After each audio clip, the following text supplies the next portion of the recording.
இயேசுவே என்றும் என்னுடைய என்னை நடத்துமையா, என்னை முழுவதும் உந்தன் பாதம் அர்ப்பணித்தேனையா. இயேசுவே என்றும் என்னுடன் இருந்து என்னை நடத்துமையா, என்னை முழுவதும் உந்தன் பாதம் அர்ப்பணித்தேனையா. நான் நேர்மையில் நடைத்தறிந்து உமது முகம் காண்பேன். உமது வாழ்ச்சியை வெளிப்படுத்தும் போது நான் நிறைவேறுவேன். தந்தை மகன் தூய ஆவியாரின் பெயராலே.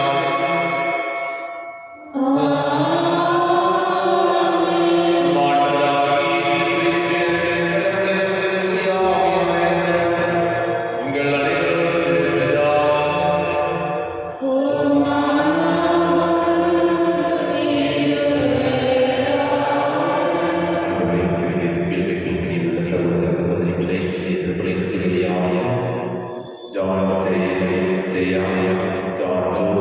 அவர்கள் தன்னுடைய 40வது திருமண விழாவை கொண்டாடுகின்றார்கள்.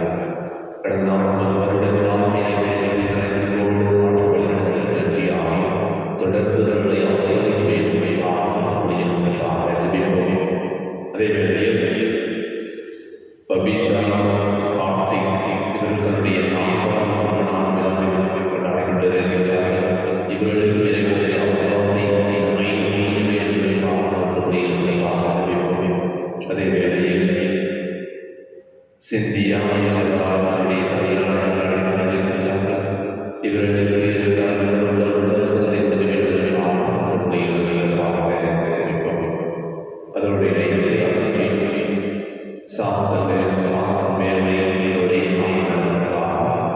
எதிர்ப்படிகள் செய்வாக ஜெபிப்போம். ஆன்மீக சகோதர சகோதரிகளுடைய மறைநூல்கள் உண்மை காணாமல் பொருட்டு நம் பாவங்களை ஏற்றி எல்லா இடங்களிடமும்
இறைவனாய்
உச்சத்துக்கு மேல் அதனை மறைத்து வைக்க இயலாததால் அதனுக்கு கோரை புல்லால் பிழை ஒன்று செய்து அதன் மீது நீலக்கில் இவற்றை பூசினார். குழந்தையை அதனுள் வைத்து நைல் நதி கரையுள்ள நாணலுக்கிடையில் விட்டு வைத்தார். அதற்கு என்ன ஆகுமோ என்பதை அறிந்து கொள்ள குழந்தையின் சகோதரி தூரத்தில் நின்று கொண்டிருந்தாள். அப்போது பார்வோனின் மகள் நைல் நதியில் நீராட இறங்கி சென்றாள். அவள் தோழியாரோ நைல் நதி கரையில் உலாவிக் கொண்டிருந்தனர். அவள் வானினுடைய பேழையை கண்டு தன் தோழி குழந்தை ஒருத்தி அனுப்பி அதை எடுத்தாள். அதை திறந்த போது ஒரு ஆண் குழந்தையை கண்டாள். அது அழுது கொண்டிருந்தது. அதன் மேல் அவள் இரக்கம் கொண்டாள். இது எபிரேய குழந்தைகளுக்கு ஒன்று என்று அவள் உடனே குழந்தையின் சகோதரி பார்வோன் மகளை நோக்கி, உனக்கு பதிலாக பாலூட்டி இக்குழந்தையை வளர்க்க எபிரேயர் செவிலி ஒருத்தை நான் சென்று அழைத்து வரணுமா என்று கேட்டாள். பார்வோனின் மகள் அவளை நோக்கி, சரி, சென்று வா என்றாள். அந்த பெண் சென்று குழந்தையின் தாயை அழைத்து வந்தாள். பார்வோனின் மகள் அவளை நோக்கி, இந்த குழந்தையை நீ எடுத்து செல், எனக்கு பதிலாக நீ பாலூட்டி அதனை வளர்த்திடு, உமக்கு கூலி கொடுப்பேன் என்றாள். எனவே குழந்தையை எடுத்து சென்று அதனை பாலூட்டி வளர்த்தாள். அப்பெண் குழந்தையை வளர்த்த பின் அவள் பார்வோனின் மகளிடம் அவனை கொண்டு போய்விட்டாள். அவள் அவனை தன் மகள் என கொண்டாள். நீலிருந்து நான் இவனை எடுத்தேன் என்று கூறி அவள் அவனுக்கு மோசே என்று பெயரிட்டாள். அக்காலத்தில் மோசே வளர்ந்துவிட்ட போது தம் இனத்தவரிடம் சென்றிருந்தனர். அவருடைய பார சுமைகளை பார்த்து மேலும் தன் இனத்தவரான எபிரேயன் ஒருவனை எகிப்தியன் ஒருவன் அடிப்பதை கண்டார். சுற்றுமுற்றும் யாரும் இல்லை என கண்டு அந்த எகிப்தினை அடித்து சென்று மண்ணுக்குள் புதைத்து விட்டார். அடுத்த நாள் அவர் வெளியே சென்றபோது எபிரேயர் இவருக்கு இடையே கைகலப்பு நடந்து கொண்டிருந்தது. குற்றவாளியை நோக்கி, உன் இனத்தவனை ஏன் அடிக்கிறாய் என்று கேட்டார். அதற்கு அவன், எங்கள் மேல் உன்னை தலைவனாகவும் நடுவனாகவும் நியாயமிட்டவன் எவன்?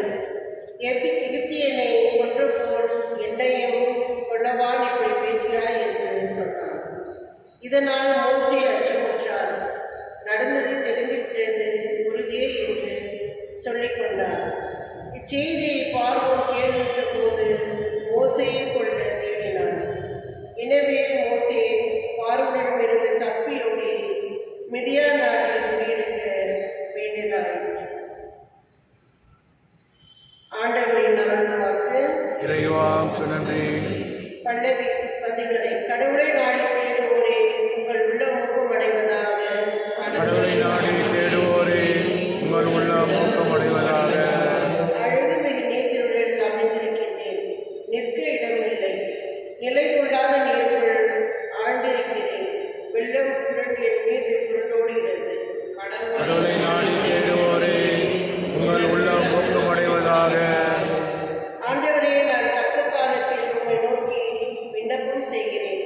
கடவுளே, உமது பேரென்று பெருக்கினால் எனக்கு பதில் மொழி தாரும். துணை செய்வதில் நேர் மாறாதவர். கடவுளை நாடி தேடுவோரே, உங்கள் உள்ள மூக்கமடைவதாக. எளியேன், சிறுமைப்பட்டவன், காயமுற்றவன், கடவுளே நீர் அருளும் மீட்பு எனக்கு பாதுகாப்பாய் இருப்பதாக. கடவுளின் பெயரை நான் பாடி புகழ்வேன், அவருக்கு நன்றி செலுத்தி அவர் மாற்றுமைப்படுத்துவேன். கடவுளை நாடி தேடுவோரே, உங்கள் உள்ள மூக்கமடைவதாக. எளியோரை இதை கண்டு மகிழ்ச்சி அடைவார்கள். கடவுளை நாடி தேடுவோர்களே, உங்கள் உள்ள மூக்கமடைவதாக. ஆண்டவர் ஏழைகள் விண்ணப்பத்திற்கு செவிசாய்க்கிறார். சிறைப்பட்ட தன் மக்களை அவர் புறக்கணிப்பதில்லை. கடவுளை நாடி தேடுவோரே, உங்கள் உள்ள மூக்கமடைவதாக.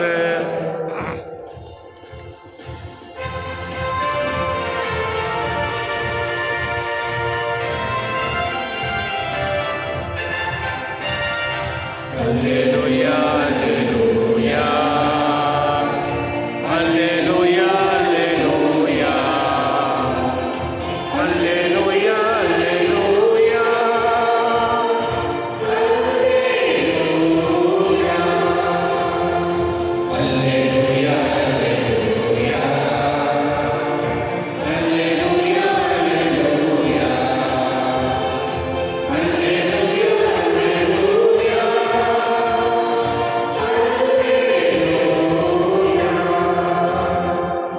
இன்று உங்கள் இதயத்தை கடினப்படுத்திக் கொள்ளாதீர்கள். மாறாக நீங்கள் அவரது குரலுக்கு செவி கொடுத்தால் எத்துணை நலம். அல்லேலூயா அல்லேலூயா அல்லேலூயா அல்லேலூயா அல்லேலூயா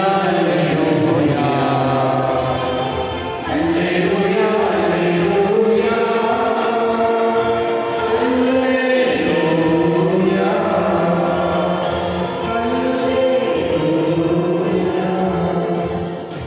ஆண்டவர்களோடு இருப்பாராக.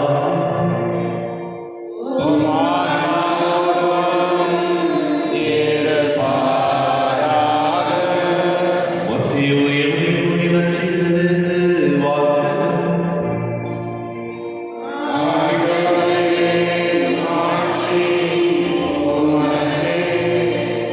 அக்காலத்தில் இயேசு வல்ல செயல்கள் பல நிகழ்த்திய நகரங்கள் மனம் மாறவில்லை. எனவே அவர் அவற்றை கண்டிக்க தொடங்கினார். கொராசின் நகரே, ஐயோ உனக்கு கேடு! பெத்சாய்தா நகரே, ஐயோ உனக்கு கேடு!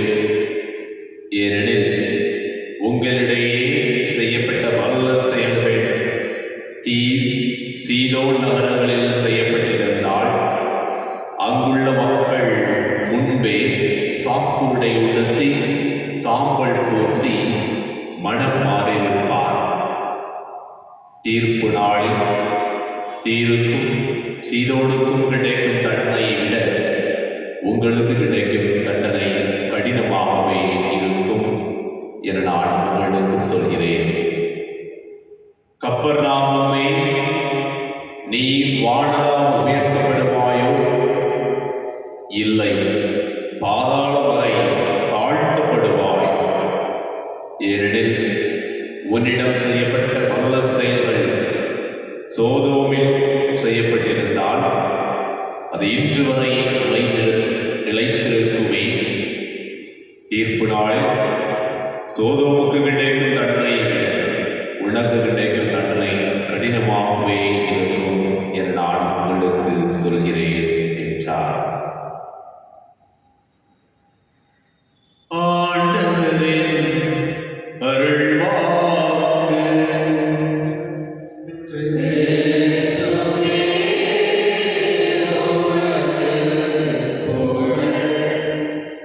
திருப்பாடல் 95 அதிகாரம் 7 மற்றும் 8 வசனத்தில் கூறப்படுவது போல, இன்று உங்கள் இதயத்தை கடினப்படுத்திக் கொள்ளாதீர்கள்.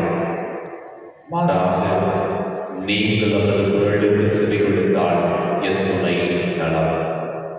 இயேசு கிறிஸ்துவில் மிகவும் பிரியமுள்ள சகோதர சகோதரிகளே, இன்று நம் ஒவ்வொருவரையும் பார்த்து ஆண்டவர் இயேசு கிறிஸ்து இந்த நற்செய்தியின் வழியாகவும் முதல் வாசகத்தின் வழியாகவும் ஒவ்வொருவரையும் பார்த்து கூறுவது, உங்கள் இதயத்தை கடினப்படுத்திக் கொள்ளாதீர்கள்.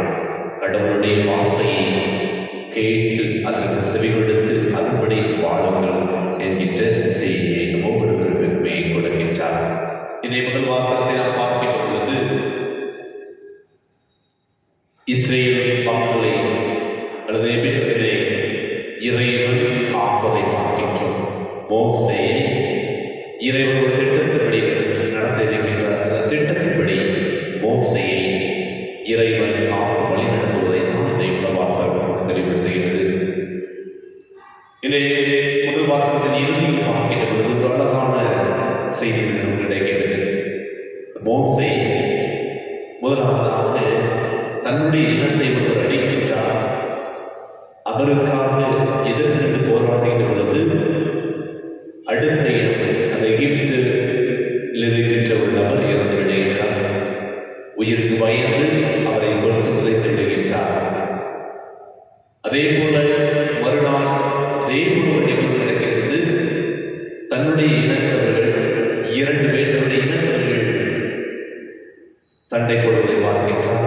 அவர்களுக்கு நீதி சொல்லுகின்ற பொழுது அவர்களுடைய வார்த்தையானது, நீ நேற்று செய்தது போல இன்று எனக்கு செய்ய போகிறாயா என்று தான் நல்லது செய்தாலும் தீமையாக மாறுவதை பார்க்கின்றோம் என்ற வாசகத்தில்.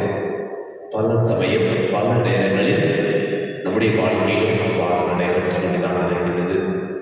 நாம் நல்லது செய்கிற பொழுது அந்த நல்ல செயல்களை பிறர் கண்டுகொள்ளாமல் இருக்கின்றார்கள். ஏன் நாமும் சில நேரங்களில் இறைவன் நம்மோடு உடனிருக்கின்றார். இறைவன் அநேக அற்புதங்கள் அநேக அதிசயங்கள் நம்முடைய வாழ்க்கையை நடத்தி கொண்டிருக்கின்றார். அந்த இறைவனை கண்டுகொள்ளாமல் இருக்கின்றோம். நாம் எப்போது இறைவனை நம்முடைய வாழ்க்கையில் கண்டுகொள்ளாமல் இருக்கின்றோமோ அப்போதெல்லாம் இறைவன் ஆண்டவர் இயேசு கிறிஸ்து நம் ஒவ்வொருவரையும் பார்த்து கூறுவது, கொரோசே நகரே, பெத்சைதா நகரே, கப்பர்நாகுமே, உங்களுக்கு ஐயோ கேடு. ஏனென்றால் அநேக அற்புதங்களையும் அதிசயங்களையும் இந்த நகரத்தில் தான் ஆண்டவர் இயேசு கிறிஸ்து தன்னுடைய வாழ்கின்ற பொழுது இந்த நகரத்தில் செய்தார்கள். ஆனால் அந்த மக்கள் ஆண்டவர் இயேசு கிறிஸ்துவை உணராமல் இருக்கின்றார்கள். எவ்வாறு நாமும் பல அதிசயங்கள் பல அற்புதங்கள் நம்முடைய வாழ்க்கையிலும் நடந்த போதும் அதனை கண்டுகொள்ளாமல் இது யதார்த்தமாக நடக்கின்றது என்பதை நினைக்கின்ற பொழுது, நாம் இந்த உலக காரியங்களில் நாம் வாழ்கின்ற பொழுது நம்மை பார்த்தும் இறைவன் கூறுவது, ஒவ்வொருவருடைய பெயரை சொல்லி உங்களுக்கு ஐயோ கேடு என்று அழைப்பார். அது மட்டுமல்லாமல் இந்த செயல் நம்மிலே நடக்கின்ற அற்புத செயல்கள் அதிசயம் வேறு நபர்களுக்கு செய்திருந்தார்கள், அவர்களாவது மனம் மாறியிருப்பார்கள். அதைத்தான் நீங்கள் சொல்லுகின்றார். தீ, சீதோ, கொமாரா இந்த நகர சோதோமுக்கு இந்த நல்ல செயல்கள் கிடைத்திருந்தால் அவர்கள் கண்டிப்பாக மனம் மாறியிருப்பார்கள். ஆனால் நாம் மனம் மாறவில்லை என்பதைத்தான் என்னுடைய மிக தெளிவாக வருகின்றார். நம்முடைய வாழ்க்கையை எடுத்து பார்ப்போம். ஒவ்வொரு நாளும் திருப்பலிக்கு வருகின்றோம், ஆசீர்வாதத்தை வருகின்றோம், ஆண்டவரையே நம்முடைய உள்ளத்தில் இருக்கின்றோம். நாம் நம்முடைய வாழ்க்கை நீதியோடும் நேர்மையோடும் நம்முடைய இதயத்தில் இருக்கின்ற பொறாமை, ஆணவம், அகங்காரம் எல்லாம் விட்டு வாழ்கின்றோமா, அல்லது கடமைக்காக ஏதோ வந்து போகின்றோம்? ஒவ்வொரு நாளும் இறைவார்த்தை கேட்டும் செவி கொடுக்காமல் நாம் வாழ்கின்றோமா? சற்று நம்மை நாமே சிந்தித்து பார்ப்போம். இந்த நாளில் ஆண்டவரை இயேசு கிறிஸ்து நம்மை பார்த்து தான் கூறுகின்றார், உங்கள் இதயத்தை கடினப்படுத்திக் கொள்ளாதீர்கள், ஆண்டவருடைய வார்த்தைக்கு செவி கொடுங்கள். அந்த வார்த்தையை செவி கொடுத்து அதன்படி வாழக்கூடிய ஆற்றலை இறைவன் கொடுக்க வேண்டும் என்பதற்காக எதிர்ப்படையில் சிறப்பாக ஜெபிப்போம்.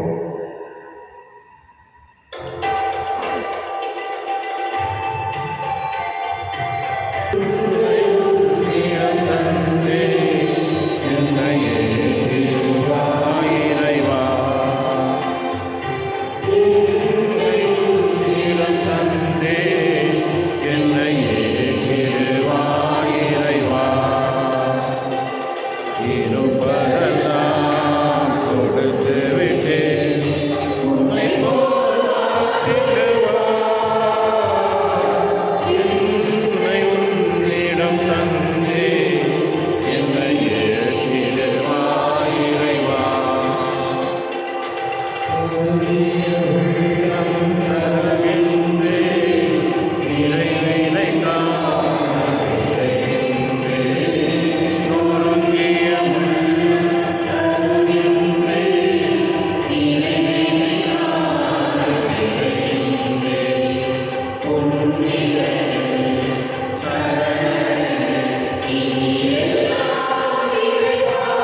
மெய்யாமையே தகுதியும் நீதியுமாகும் ஒரு கடமையும் நவீன செயல்வாகும். உம் வார்த்தையானது வழியாக அனைத்தையும் படைத்து அவரையே மீட்பராகவும் ஈடேற்றுவராகவும் எங்களுக்கு எழுப்பினீர். அவர் தூய ஆவியால் இடலெடுத்து கன்னி மரியாதை பிறந்தார். அவர் உமது திருவுள்ளத்தை நிறைவேற்றி புனித மக்களை உமக்கு பெற்றுதர தம் கைகளை விரைந்து பாடுபட்டார். இவ்வாறு அவர் சாவை வெற்றி உயிர்ப்பை வெளிப்படுத்தினார். ஆகவே வானவர்களோடும் புனித அனைவரோடும் சேர்த்து நாங்கள் ஒரு ஆட்சியை உரைத்து விரைவுகளாய் செல்வதாவது.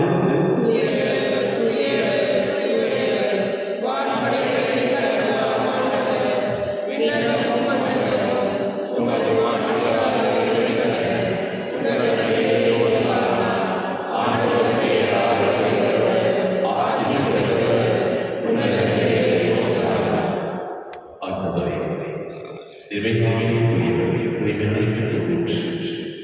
ஆகவே உடையவனே பொழிந்து இக்காலத்தில் தூய்மை பெறுத்தப்பட வேண்டும் என்று இவ்வாறு எங்கள் ஆண்டவரை சிறுவின் முதல் ரத்தமாக எங்களுக்கு மாறுவார். அவர் வாழ்ந்த பணி தலைமை எழுதியது அப்பத்தை இடத்திலிருந்து செலுத்தி அதை பிரித்து தம் சேர்ந்து தரக்கூடியதார். அனைவரும் இதிலிருந்து பெற்றுக் கொள்ளுங்கள். ஏனெனில் இது உங்களுக்காக கையளிப்பது என் உடல்.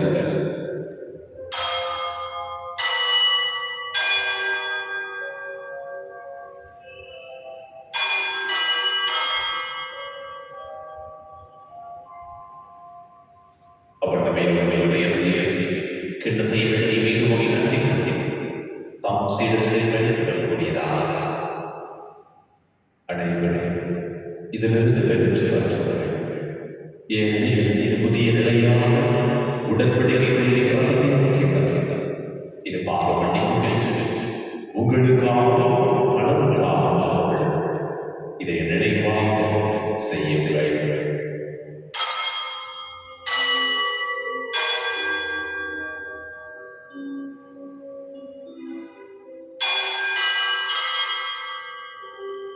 நம்பிக்கையின் மறைபொருள்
Yeah.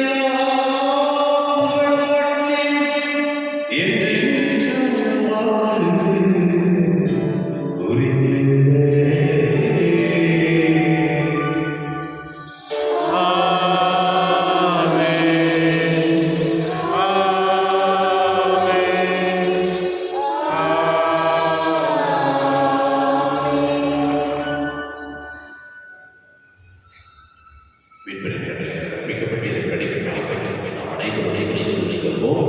விண்ணுலகிலே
இதோ இவரே நம் ஒவ்வொருவருமே ஆண்டவருடைய உடனடியை அறியக்கூடிய ஆற்றலை பெற வேண்டும் என்று ஒவ்வொருவரையும் அழைக்கிறார்.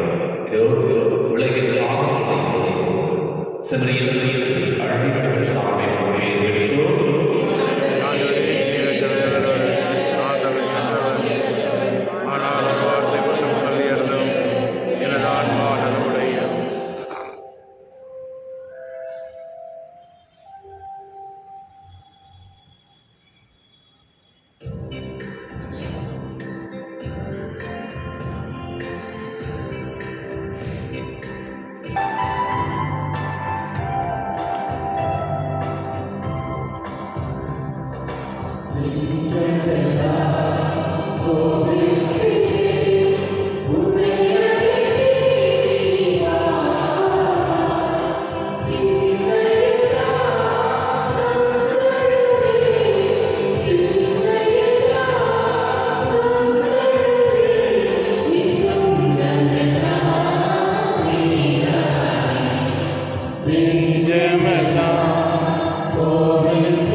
என்னாலும் நண்பனையே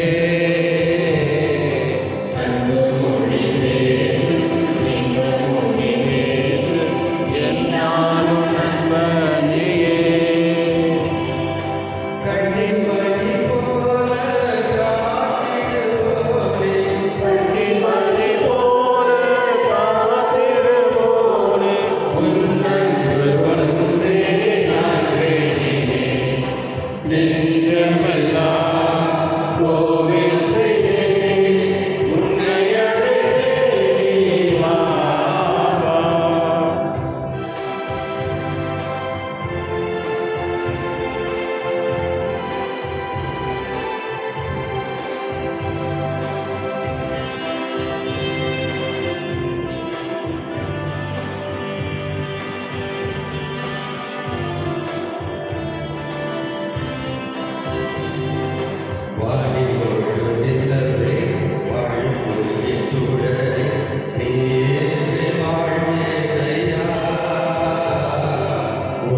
முழு நிலவே வாழும் ஒளி சுடரே நீ இன்றி வாழ்வில்லையா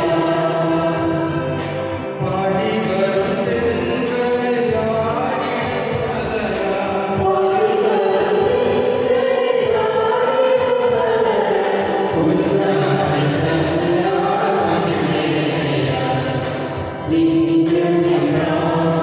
கோவில் செய்தே உன்னையவே வா சிந்தையெல்லாம்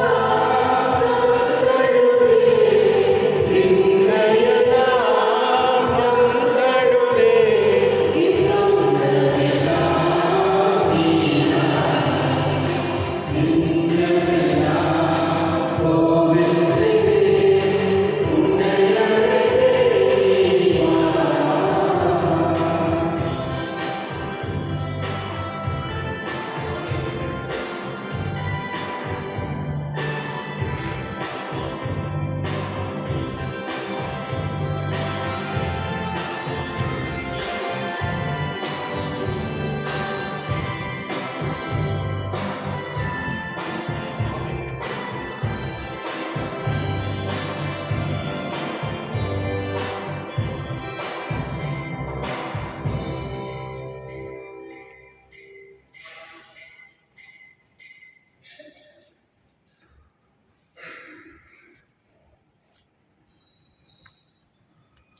எங்கள் இதயங்களில் அனுதினமும் பொழிய செய்கின்ற பிறர் உமது அரசின் வருகை காண எதிர்நோக்கில் எம்மை பயணிக்க செய்வதாக படைப்பணித்தோடு இணைந்து புதிய விண்ணகம் புதிய மன்னகம் நோக்கிய எம் பயணத்தில் நற்செய்தி விதைகளை நானும் வாய்த்தெடுக்கும் நல்லோரா எம்மை மாற்றுவீராக மீட்பின் யூபிலி கொண்டாட்டம் மற்றும் என் பங்கின் யூபிலி கொண்டாட்டம் ஆகியவற்றில் அருளும் ஆசீர்வாதம் விண்ணக செல்வங்கள் மீதான உண்மையான நாட்டத்தை எம்மில் தூண்டி எழுப்புவதாக என் பங்கின் பாதுகாவலராகிய மீட்பர் இயேசுவின் தூய்மை மிகு இதயத்திலிருந்து வருகின்ற மகிழ்ச்சியையும் அமைதியையும் படைப்பனைத்திற்கும் பகிர்ந்து கொடுக்கக்கூடிய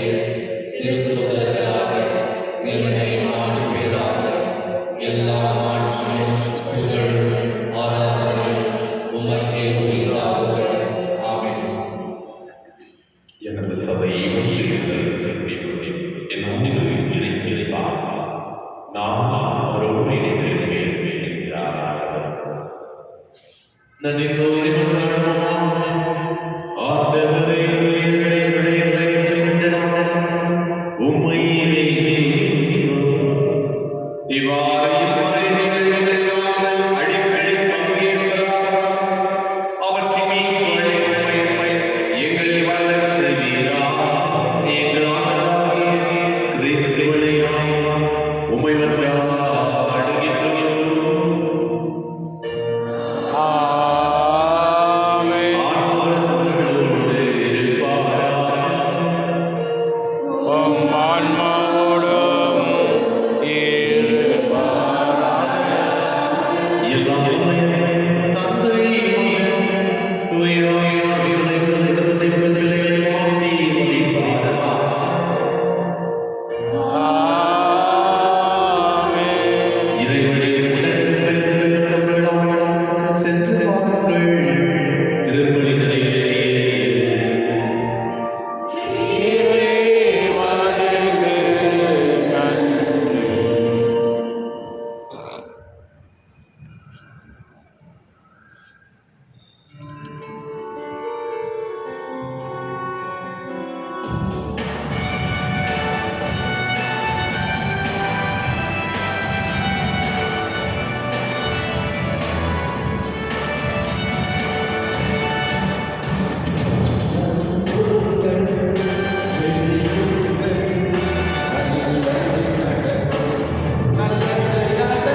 எல்லா